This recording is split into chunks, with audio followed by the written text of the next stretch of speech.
Hey everybody and welcome to my channel. So today I'm going to be doing a question and answer video. So I have taken some questions I was asked on Instagram and also combined them with some frequently asked questions that I get regarding my conditions and different aspects of my life. So I thought I would make a video about it. So let's jump right in. What conditions do you have? So I have brittle asthma, epilepsy, essential tremor, restless leg syndrome, secondary adrenal insufficiency, anaphylaxis, multiple allergies, polycystic ovarian syndrome, a vomiting condition, and I also have hypoglycemia due to my vomiting condition. And I will jump down to when did it all start. So I was first diagnosed with chronic illness when I was 14 years old in 2008. So essential tremor was diagnosed when I was 14 in 2008. Asthma was when I was 15 in 2009. Multiple allergies and anaphylaxis was 2010 when I was 16. Polycystic ovarian syndrome came when I was 18. Restless leg syndrome was when I was about 21, I think. My vomiting condition was 21. My hypoglycemia was 22. My epilepsy was when I was 19. My secondary adrenal insufficiency was 21. My acute urinary retention was 19, I think. How do you manage the emotional aspects of conditions, particularly when there is no relief? So I find that distraction is a major thing when it comes to dealing with different aspects of conditions. Particularly when I'm having a bad day, I find that trying to take my mind off things helps. So things like baking, reading a book, colouring in, going for a walk, even having a bath really help me get through things when days are difficult. Have you ever felt that by talking about your conditions, people may think you are them?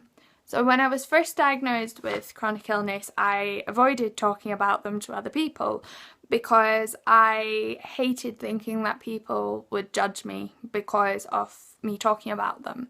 But as I developed more conditions and as the years went by with my conditions, I kind of became accustomed to living life with them, and I realised that my conditions are quite a major part of my life. I am in my conditions, but they are a major part of my life. And if people don't like me talking about them, then they can, go mind their own business, because I like talking about them because it helps raise awareness and it also helps other people realise that they aren't alone. What's the worst thing someone not medical has said to you? I would say that it is you're faking your conditions, because I don't know about anyone else, but I certainly wish I could say I was faking my conditions, because then it would mean that I didn't have to go through it all.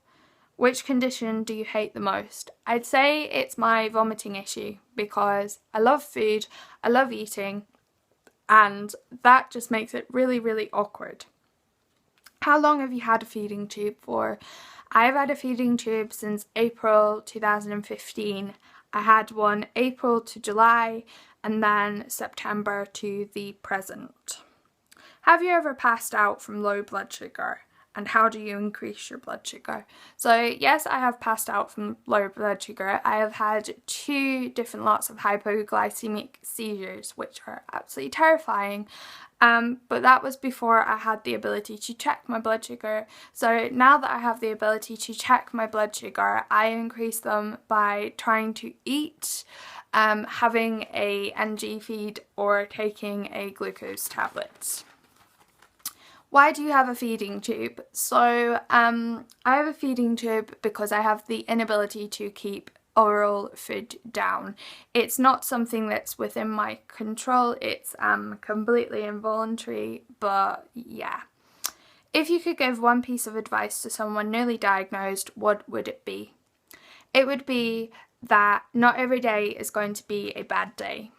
I think when you're first diagnosed, it's a very daunting situation to be put in. You're almost thrown in the deep end, particularly if you've not been suffering with symptoms for years on end and have gone undiagnosed with a condition. It can be very scary and very daunting, and it can feel like, oh my, is every single day of my life now going to be like this?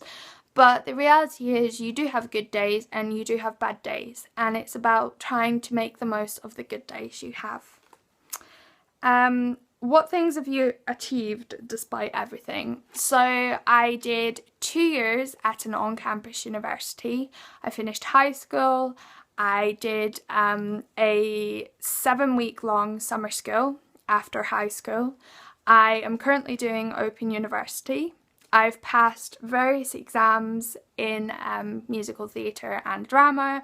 I am a red belt in Taekwondo. Yeah, that's kind of a few of the things. And the final question is a relationship possible with chronic illness? What I will say is it's not easy.